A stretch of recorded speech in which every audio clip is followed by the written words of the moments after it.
এখন নতুন এটা ভিডিঅ'লৈ সকলোকে স্বাগতম জনাইছোঁ। গাখীৰ ফাটি গ'লে এই ধৰণে খুব এটা ধুনীয়া চেনা গজাৰ ৰেচিপি বনাব পাৰে আৰু খুবেই সোৱাদযুক্ত হয় আৰু খুব ধুনীয়া হয়, টেষ্টি হয়। আৰু গাখীৰটো যদি এই ধৰণৰ ৰেচিপি বনাবলৈ হ'লে আপোনাৰ নিজৰে ইচ্ছা যাব যে গাখীৰখিনি এই ধৰণে ফটাই পেলাই বনাব পাৰি বা পনীৰেৰেও বনাব পাৰি।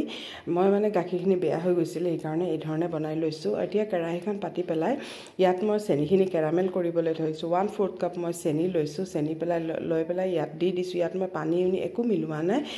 এইখিনি নিজে নিজে মেল্ট হৈ যাব। এয়া চাওক, এইখিনি পূৰা মেল্ট হৈ গৈছে লাহে লাহে। আৰু অলপ অলপ লৰাই দিব। তাৰপিছত চাব গোটেইখিনি ধুনীয়াকৈ মেল্ট হয়, এটা খুব ধুনীয়াকৈ কালাৰ আহি যাবগৈ।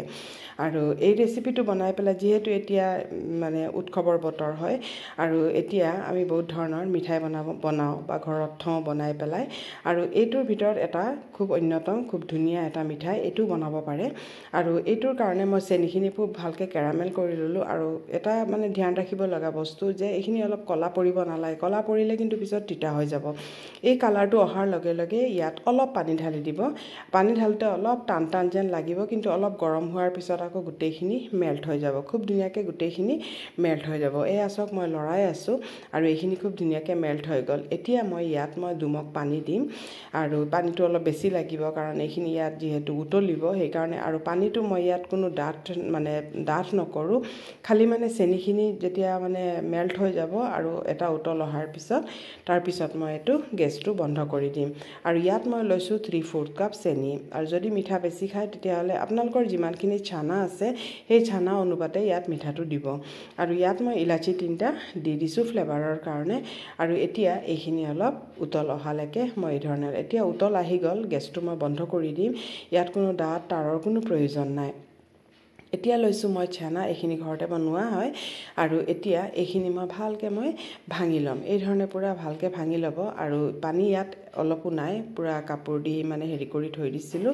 আৰু ইয়াত মই লৈছোঁ অলপ চুজি আৰু অলপ কৰ্ণফ্লাৱাৰ কেলৈ লৈছোঁ, কেতিয়াবা ফাটি যাব পাৰে, সেইকাৰণে ইয়াত কৰ্ণফ্লাৱাৰ লৈছোঁ। অলপ এচিকুট বেকিং পাউডাৰ লৈছোঁ।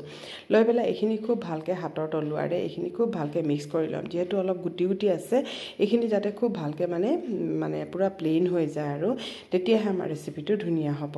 আৰু এতিয়া এইখিনি চব খুব ভালকৈ মই মিক্স কৰি ল'লোঁ আৰু এই ধৰণে এটা ডো তৈয়াৰ কৰি ল'লোঁ। এতিয়া হাতখন ধুই অলপ তেল লগাই ল'লোঁ। লগাই পেলাই এতিয়া মই ইয়াত অলপ এটা নিজৰ শ্বেপত দিম।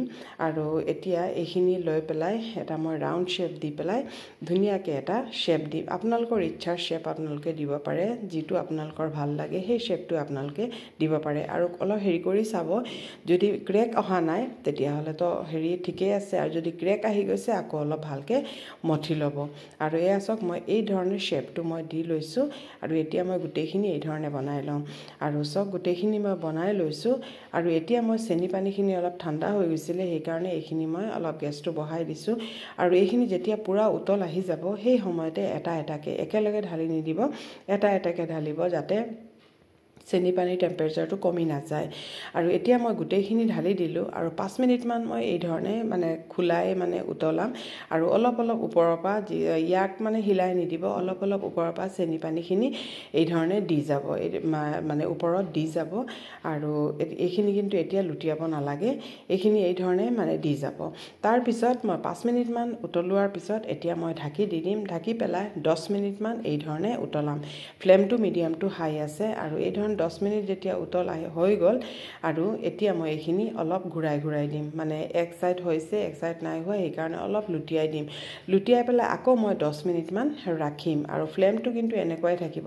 আৰু এই সময়ত যদি পানীটো বেছি ডাঠ যেন লাগে, অলপ গৰম পানী দি দিব। আৰু পিছত এনেই ডাঠে কৰিব লাগিব, কাৰণ যিহেতু এইটোৰ ওপৰটো অলপ টান থাকিব লাগিব, তেতিয়াহে ভাল লাগে মিঠাইটো খাবলৈ। আৰু এতিয়া এইখিনি চাওক, এয়া পূৰা ডাঠ হৈ গৈছেগৈ। এয়া চাওক, চেনিৰ পানীখিনি পূৰা ডাঠ হৈ গৈছেগৈ। আৰু আমাৰ এইকেইটা ফুলি পেলাই কিমান ধুনীয়া হৈছে, কালাৰ কিমান ধুনীয়া হৈছে কেৰামেল চেনি দিয়াৰ কাৰণে। আৰু খুব ধুনীয়া হৈছে। ৰেচিপিটো খুবেই ভাল লগা হয়, খুব টেষ্টি হয়। এবাৰ আপোনালোকে এইবাৰ পূজা বা বিহুত বনাই চাব পাৰে। খুবেই ধুনীয়া হয় ৰেচিপিটো, আৰু খুব সহজ হয়, অতি সোনকালে হৈ যায়। আৰু এই সময়ত কৈছোঁ, যদি আপোনালোকে চেনি দিব নিবিচাৰে তেতিয়াহ'লে গুড়েৰেও এই ৰেচিপিটো বনাব পাৰে। গুড়ৰ চিৰাপটো এই ধৰণে বনাই ল'ব। আৰু এতিয়া মই এইখিনি অলপ ঠাণ্ডা হ'বলৈ উলিয়াই থৈছোঁ। আৰু গোটেইখিনি ঠাণ্ডা হোৱাৰ পিছত তাৰপিছত মই মানে ছাৰ্ভ কৰিম আৰু এয়া চাওক কেনেকুৱা লাগিলে কমেণ্ট কৰিব